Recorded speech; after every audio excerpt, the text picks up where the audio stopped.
Hello everyone and welcome. We have been practically shut down for nearly a month, and in some cases more than a month, because of the current COVID-19 health crisis. It has put tremendous stress on our society, on our healthcare system, and life in general. Our economy has practically stopped.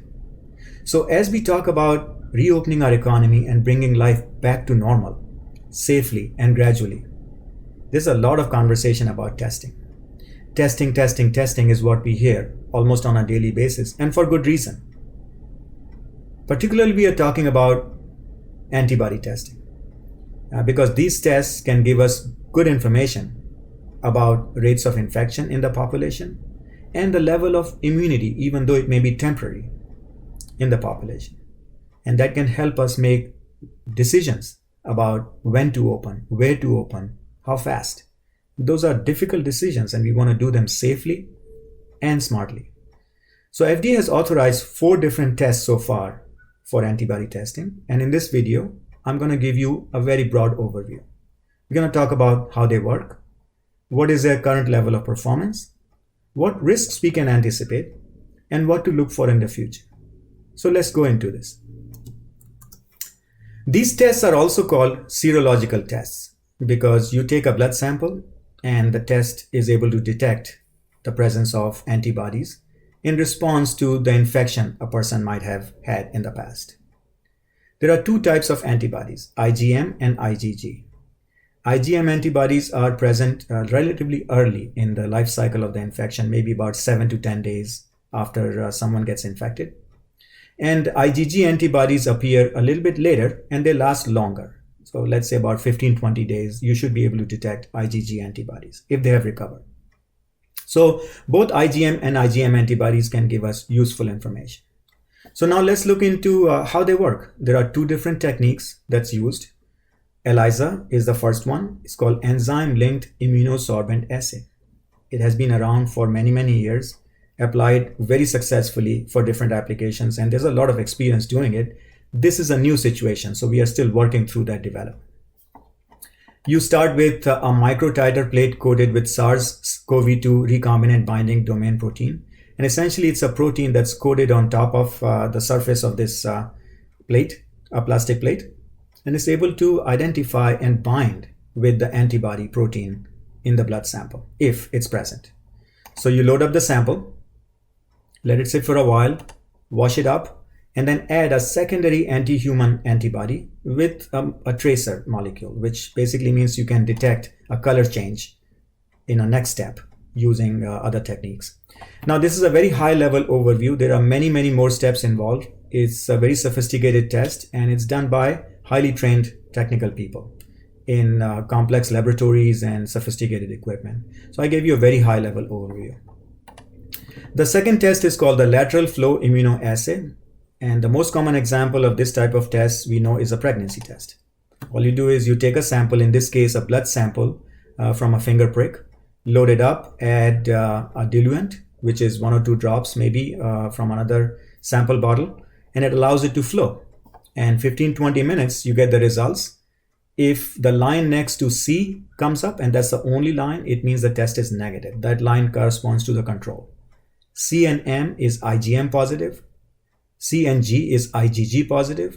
C, M, and G, all 3 lines means both IgM and IgG positive. So it can give us a pretty good amount of information. Let's look at the 4 tests now that have been authorized so far. These tests are from Mount Sinai, ChemBio, OrthoClinical, and Cellex. Mount Sinai test is an IgG antibody test. ChemBio is both IgM and IgG. Ortho is total antibody.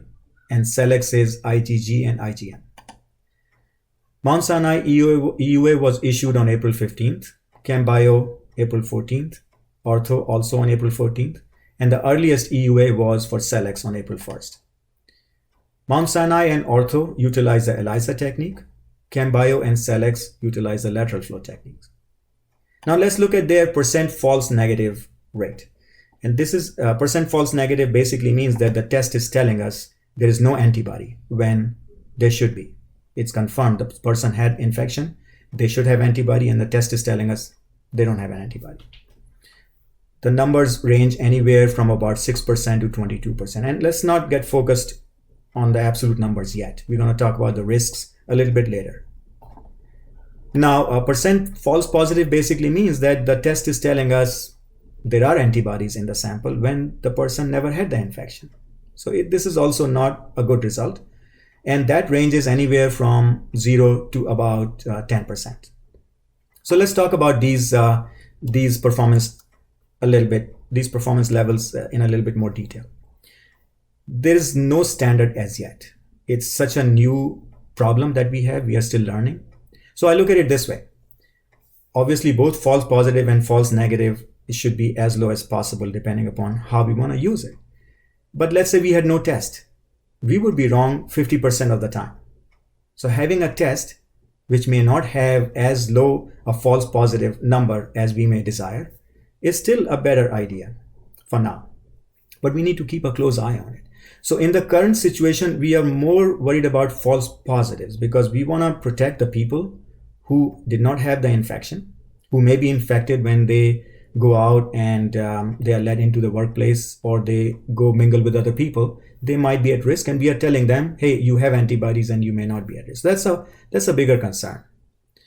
Now, on top of these two parameters, I think more important parameter is how reliable the test is. Day after day, lab to lab, person to person, region to region, can we rely on the performance? And that's reliability in terms of repeatability, reproducibility of the test. And that data still needs to be generated.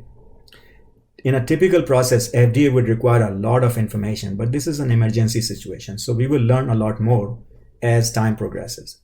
So the risks remain really of making decisions based on limited amount of information. Having said that, every effort should be made to improve the performance based on the data we gather from the real world. And we should be looking for more information from FDA, from these companies who are offering these tests, and see how well they perform. And I'll be keeping an eye on them and give you updates as I learn more.